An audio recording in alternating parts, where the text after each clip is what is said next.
My name is Alissa. I'm a singer, songwriter, performing artist, and musician from Chicago.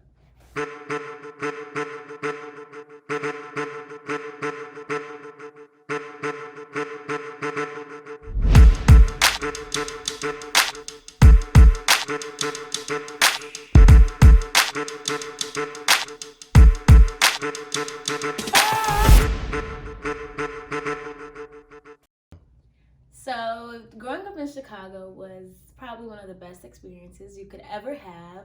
Chicago is such a wonderful city, the best city in the world.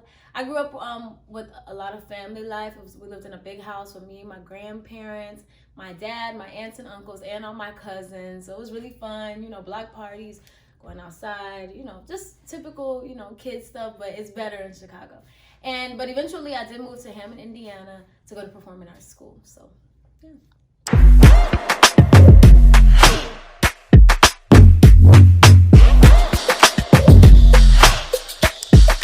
So my first EP, Ray, was something that I started working on in high school right after my mom passed away. And it was basically just an exploration of self for me. Like, it showed me a lot about who I am as an artist and what I want to bring to the music industry and the kind of sound that I want to contribute. And yeah, I think it was pretty cool to get me into the Chicago music scene for sure.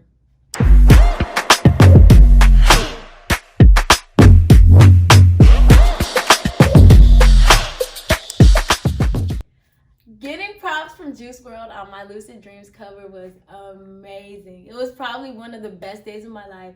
I woke up and checked my Twitter, and I had a DM from my friend, and she was just, all I could see was a little preview, and she was like, OMG. And I clicked on it, and it was me, and I was on Juicewrld's page. And it was so exciting, I almost cried. I did cry. And just because, my favorite artist from the same city as me, same age as me, doing the same thing I was doing, acknowledged me for doing what I love, and I was so excited. It was the best day ever.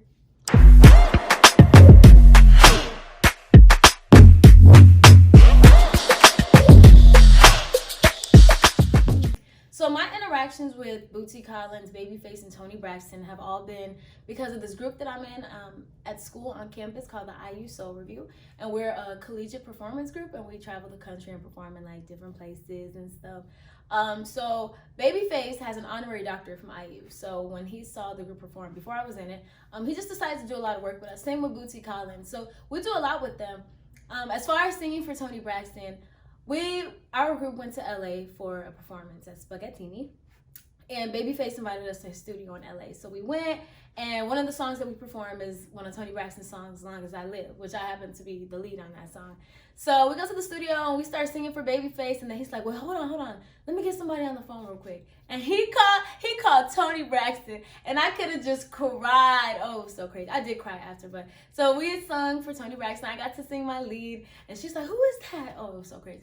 But yeah, that was the Tony Braxton stuff. And then so just aside from that, yeah, we've done a lot of stuff with Babyface. Bootsy Collins, we actually just performed with in December at our show called Potpourri. And we do a lot of stuff with Bootsy Collins. We've been in the studio with him. He comes to our rehearsals sometimes. So yeah, that's how that goes.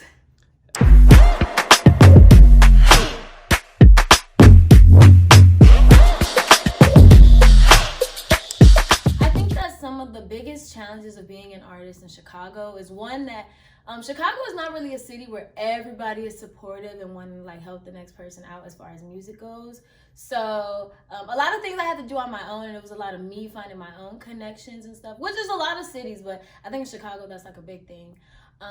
Also just being so young. I remember being 16, 17 in high school. People wanted me to perform at their shows, but it'll be at a bar, and I would have to walk in. It was so embarrassing. I would walk in, give me a wristband, couldn't go anywhere near the bar, or they'd shut the whole thing down. It was a mess. And then just being a woman, in the music industry in general, and in Chicago music scene, there aren't a lot of leading female forces, so I'm excited to be one of those.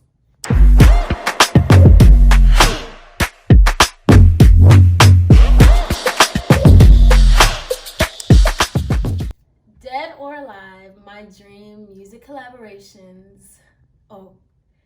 My dream music collaborations would have to be Tupac or Aliyah or Drake. I can't pick one.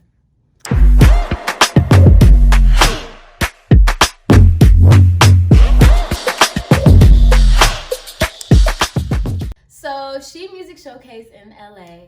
I was sitting in the library with my friends at school, and I see this ad for like, oh, perform at She Music Showcase in Los Angeles for talent execs, music producers, and this and that. And I'm like, okay, well, I might as well just submit my songs. You know, like, what's the worst that can happen? So really not expecting anything. I get an email like 2 days later, and they're like, hey, we want you to come. We love your song. We want you to come out to LA and perform for us. And I was like, really? But the problem was that it was finals week at school for me. So what I ended up doing was I took my final early in the morning, took my final early in the morning, drove to Chicago right after, then got on a flight to Los Angeles, was there for like 12 to 16 hours, and then had to get back on the plane from LA to Chicago, drive from Chicago back to school, and go back to school for another final and a show the next day. It was so crazy. But it was amazing. I met so many people. Like, my LA friends are my favorite friends. And yeah, it was amazing. I met so many people. Opened so many doors for me, really.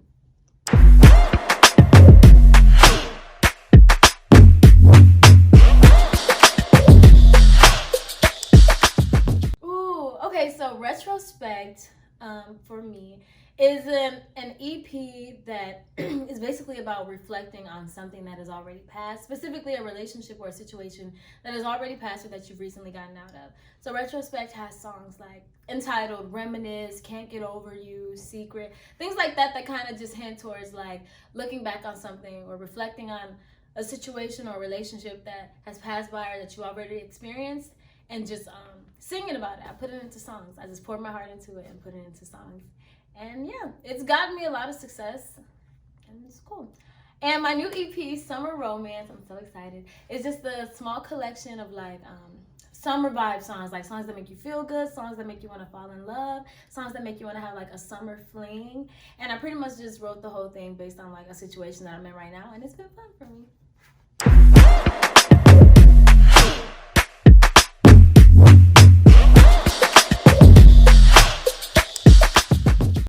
So the People of Culture event in 2018 was honestly one of the best things I've been a part of. I felt like I was in Wakanda, and it was so awesome.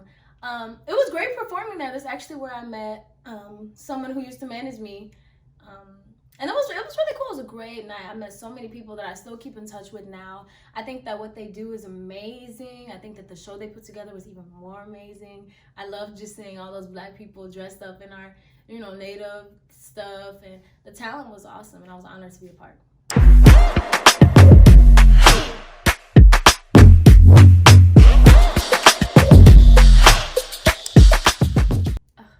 My favorite Chicago spot to grab food is, of course, Harold's on 87th Street. Now, that's kind of basic, but if you grew up how I grew up, then, like, Harold's on 87th. 4-piece fried hard, lemon pepper, and mild sauce. That's all there is.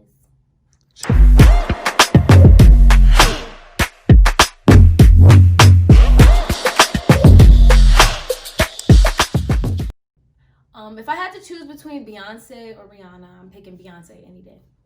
Any day.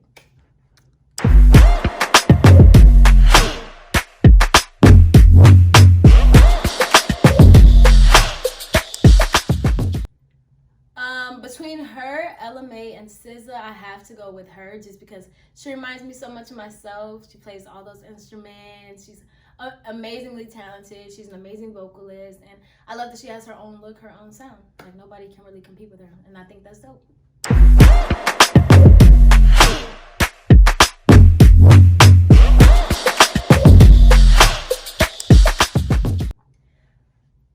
TLC or Destiny's Child? That's so hard. Oh, that's so hard. Okay, I'm gonna split my answer. Stylistically and culturally, I'm gonna have to go with TLC just because they have their own look, they have their own sound, and they got hits. Now, not to say Destiny's Child doesn't have hits. I was gonna say, when it comes vocally, definitely Destiny's Child any day.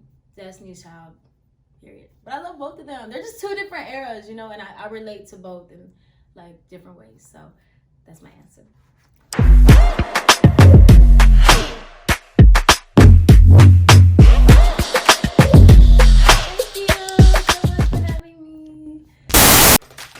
Thank you you so much for tuning into Culture Spotlight. I'm Alissa, and feel free to follow me on Instagram, Twitter, or Facebook at Alissa Music, ReAlissa Music.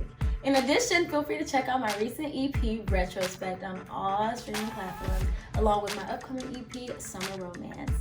And also, don't forget to like, share, and subscribe to Culture Power TV.